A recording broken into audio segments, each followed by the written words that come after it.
Where am I? Am I finally dead? No. No escape from this never-ending nightmare. I'm still stuck in this godforsaken place with all these godforsaken people. Another operation. Another day. No. Today's different. Today is the day I die. I've had enough. This is it. This is the end. What was the point of all this suffering? Why am I sacrificing myself? For Yehyn, of course. The reason I came here in the first place. Back in the beginning days of my life, back when it was just the two of us, our parents had deserted us. We were barely making ends meet, and I struggled to support the both of us. It was a hard life, but we were never lonely and never afraid when we were together. It wasn't perfect, but everything was going to be okay.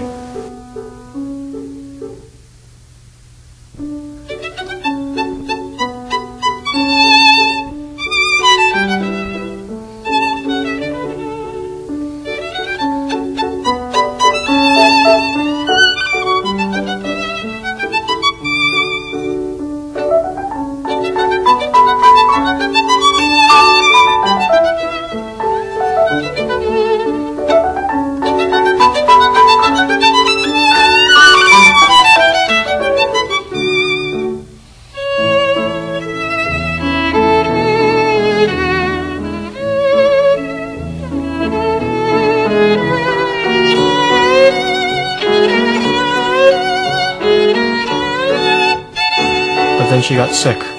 Our decent world was shattered. I couldn't support her any longer. It was all too much for me. But I don't want to stay with Uncle Sam and Uncle Chin. They're weird. Just do it. We can take you and tend to you. We have enough money, but only enough for one of us. But what about you? Where will you go? Somewhere else. Can I come with you? I'm not that sick. You can care for me like you've been doing. No. But... No, you can't come with me. That's final. Can't be with you forever. You know that. Grow up. You know when Mom and Dad died? To get away from you, because you're too needy.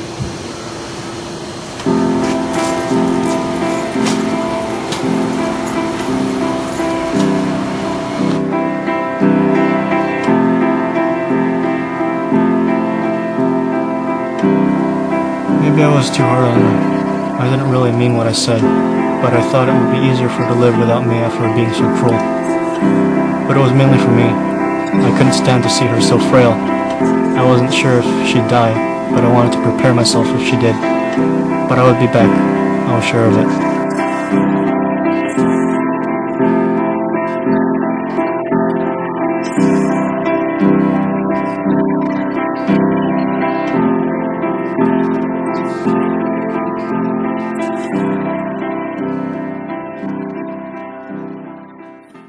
In order to support her and my uncles, I applied to be a test subject at the Parasol Corporation.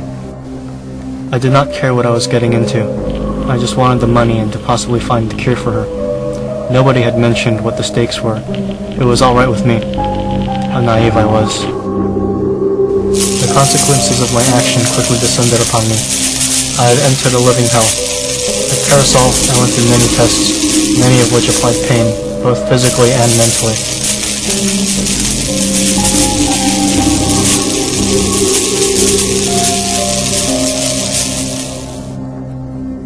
The majority of the time, I thought they were purely torturing me, but they assured me that I was doing a good deed for that would benefit mankind. I was indifferent.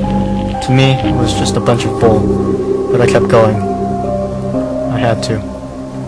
There was someone worth the agony, and I had to survive for her. I left to see her again, to apologize. Nothing ever happens to the brave. The coward dies 1,000 deaths, but the brave but one.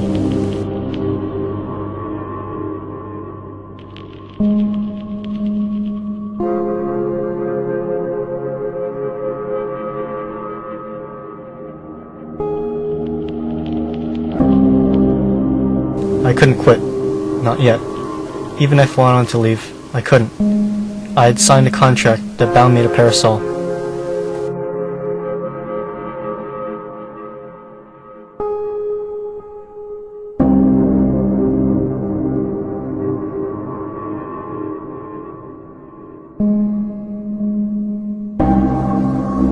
There were other patients just like me, but I rarely saw them. I only knew of patient 666, who resided in the room next to me. I wondered if he was going through the same things. What was his purpose? Finally, we have reached the cure thanks to Dr. Sura's man, vaccination E298. We will now inject them to patients 665 and 666, despite the lack of cancer. Who knows what other benefits E298 will hold?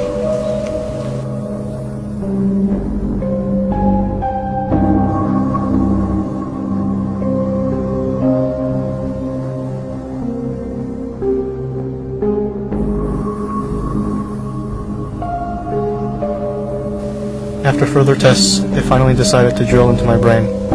My life was at stake, but what did it matter? To them, I was nothing. I could still feel. I wanted to escape.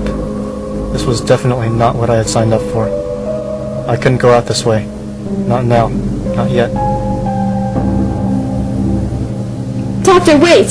His body's still conscious! No worries, we could have more anesthesia.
Finally, I was free, and I could return to my dear sister.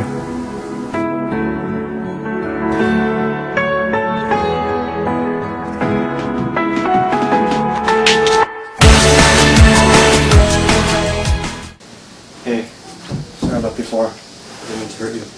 It's okay, Yunho. I'm not stupid, I understand. But I hate you for leaving me with such creepers. You look like poo. Don't worry about it. So do you. I was surprised. When I had returned, she was doing fine. It seemed like the worst was over, and we could move on with our normal lives. Everything was going to be okay. Again, I was wrong. This was the end of the trap. This was what people got for loving each other. Misery. What a pity. She was probably fine until her brother came home.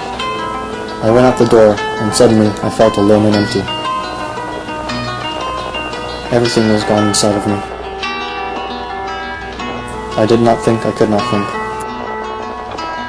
If people bring so much courage to this world, the world has to kill them to break them. So of course it kills them. The world breaks everyone, and afterward, many are strong at the broken places. But those that will not break, it kills.